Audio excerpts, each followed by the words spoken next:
Hello, everybody. Welcome back for another video. I hope you're all doing well, having a great day, and feeling fantastic. Without any further ado, let's jump right into it. I just woke up and literally rolled out of bed. There's so much to cover that it's actually a bit daunting. In the last 18 hours, the cryptocurrency space has been incredibly active. It's like someone lit a bonfire and the whole village just went up in flames. For those who missed it or weren't paying attention, the US SEC has approved every single Ethereum ETF. What's even weirder is the sequence of events that quickly followed.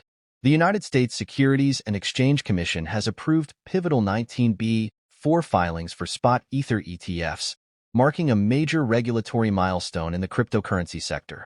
This approval indicates a significant shift. However, let me slow down for a moment. Nearly every article about this approval praises the SEC for its willingness to cooperate with the crypto sector and show good faith. But let's be clear. The SEC is doing this because they have to. There was no reason for them to reject Bitcoin ETFs for a decade. They got sued, they lost, and now they grudgingly allowed this to go through. The same applies to Ether ETFs. A few weeks ago, optimism about Ethereum ETFs was high because people knew that if the SEC didn't approve them, companies would sue, and the SEC would lose again. If Grayscale beat them in a lawsuit, giants like VanEck, Fidelity, and BlackRock would follow suit. The SEC had no choice but to let this through. People tend to forget that at least one person in the SEC is trying to do the right thing. Gary Gensler, as the commissioner, plays a significant role in this. In a surprise decision, the SEC has approved key regulatory filings for spot Ethereum-traded funds. This is a significant step for the second-largest cryptocurrency. This approval marks a notable shift from the regulator, which previously showed little engagement with issuers on Ether ETFs. Interestingly, during the Bitcoin ETF saga, the SEC had to play ball due to the lawsuit from Grayscale. However, we heard nothing about Ether ETFs for months. Analysts on Twitter gave it a 10% chance of approval because there was no discussion until a few days ago. Someone refiled their application, removing the word staking, which the SEC had a big problem with. For those who missed it, the SEC doesn't like people making passive income from crypto. They haven't explained why. When companies removed staking from their applications, they all got approved. It's a strange situation. So, yes, this is incredibly popular news. The SEC has approved all the Ethereum ETFs, just like the Bitcoin ETFs. This explains why so many companies were trying to file at the same time, the exact same time. The current news is that these Ethereum ETFs could start trading by mid-June. This isn't a 24-hour situation like with the Bitcoin ETFs, where trading began the next day. There might be behind-the-scenes details being ironed out that we don't know about. For now, mid-June is the anticipated start date for trading, but this could change depending on developments and financial movements. Additionally, there's a lot of excitement and speculation around these ETFs. Some people are assuming that the approval of spot Ethereum ETFs means that Ethereum is now considered a commodity by the SEC. However, this is not the case. The SEC has previously declared that they consider every cryptocurrency a security. Despite the optimism from places like Coinbase and various analysts on Twitter, there is no indication from the SEC that Ethereum has been reclassified as a commodity. It's important to remember that the SEC allowing these ETFs doesn't mean they view Ethereum differently. They likely still consider it a security and have just allowed a securitized version of Ether to be traded on stock markets. Some news outlets and individuals might be suggesting otherwise, but this can be misleading and potentially dangerous, especially now.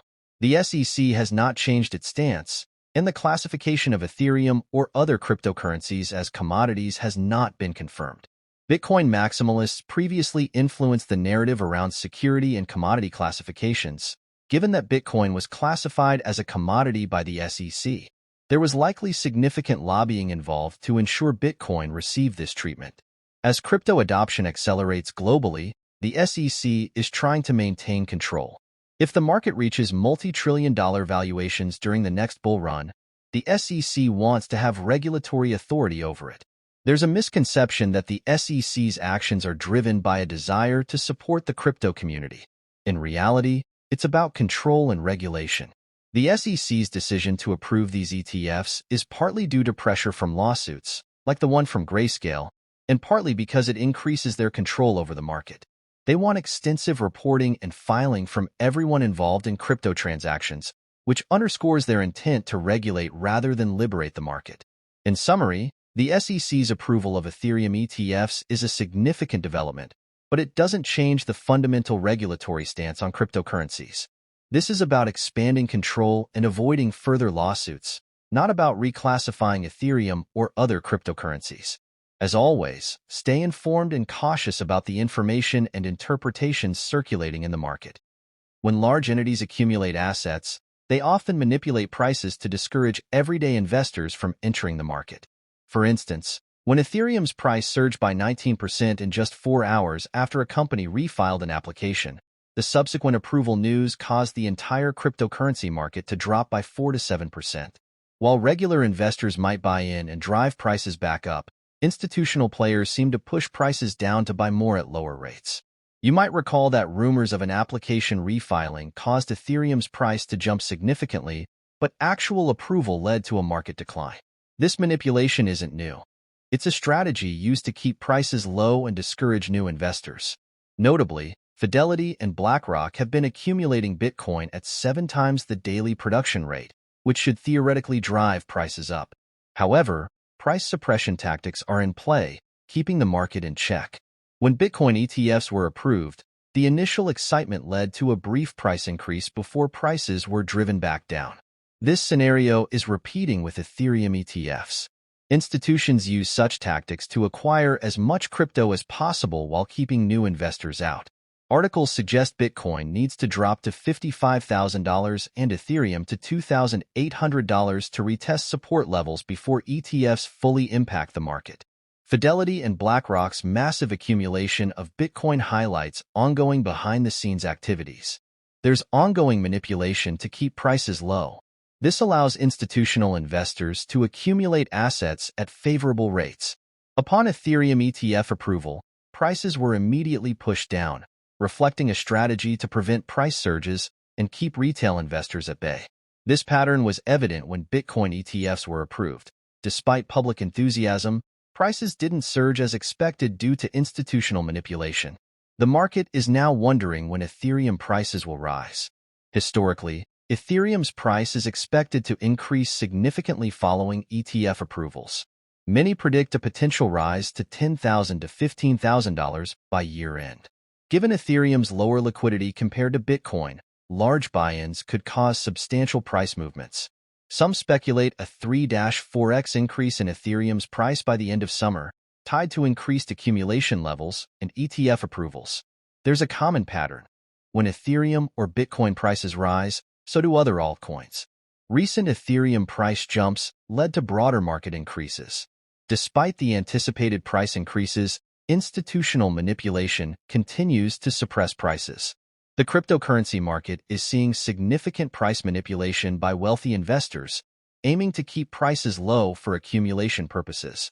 Ethereum ETF approvals led to $350 million in liquidations, showing the market's volatile response. This mirrors past scenarios where initial enthusiasm was quickly followed by price suppression. The cryptocurrency market remains heavily manipulated by institutional players, seeking to maximize their holdings at the expense of regular investors. Amid this, discussions about potential Solana ETFs emerged, driven by mentions on CNBC. While some see Solana as the next big ETF candidate, others remain skeptical due to its centralized nature. Solana has faced multiple network restarts, which contradicts the decentralized ethos of cryptocurrencies. Created by venture capital firms, Solana represents a shift from the decentralized vision that many early crypto adopters support. The crypto market is fundamentally about decentralization and providing financial access to everyone. However, projects like Solana, backed by wealthy investors, challenge this principle. These developments